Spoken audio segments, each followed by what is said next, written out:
రాహుల్ గాంధీ గారికి అయితే కుల అస్త్రం చాలా సీరియస్. ఒకప్పుడు వీపీ సింగ్ ఆ కుల అస్త్రంతో అధికారంలోకి వచ్చారు.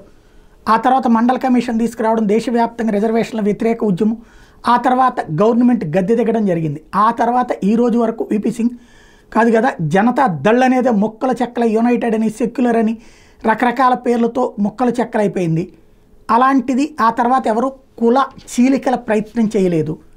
అప్పుడు దానికి ప్రత్యామ్నాయంగా భారతీయ జనతా పార్టీ అయోధ్య అంశాన్ని తెర మీదకి తీసుకొచ్చి పరిస్థితిని సెటరైట్ చేసింది. ఇప్పుడు మళ్ళీ రాహుల్ గాంధీ కుల వర్గాలుగా ప్రజల్ని చీల్చాలనుకుంటున్నాడు.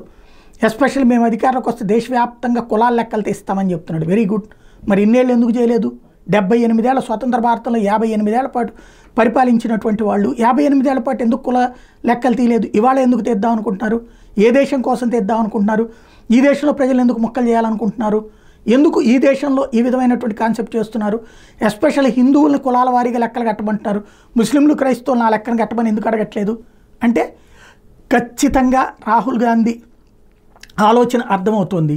బట్ దాంతోనే గెలవాలన్నటువంటి ఆయన ప్రయత్నం ఏ మేరకు ఫలిస్తుందో చూడాలి.